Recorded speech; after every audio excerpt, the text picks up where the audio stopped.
সকালবেলায় কেক খেয়ে নিলাম আর পিঠা খেয়ে নিলাম। সকালবেলা হালকা নাস্তা করেই আমরা বের হয়ে যাই স্কুলের জন্য। তো আমি মেয়েকে নিয়ে স্কুলে চলে যাচ্ছিলাম। আর আজকে সারাদিন কি কি রান্না করলাম, কি কি করলাম সবকিছুই থাকবে আজকের এই ভিডিওতে। আর স্কুল থেকে বাসায় ফেরার সময় এত বেশি ক্লান্ত থাকি তখন আর কোনো ভিডিও ক্লিপ নেওয়া হয় না। তো আমি বাসায় চলে আসছিলাম স্কুল শেষ করে।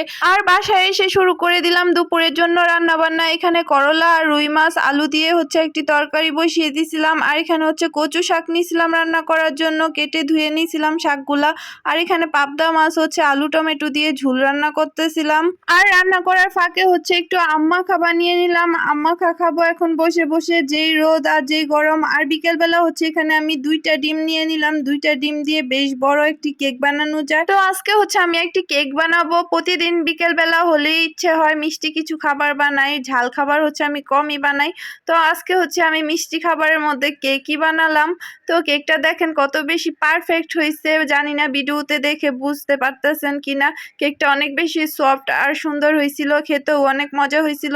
তো আমি সপ্তাহের মধ্যে এমন 2বার 1বার কেক বানিয়েই থাকি প্রতি সপ্তাহে।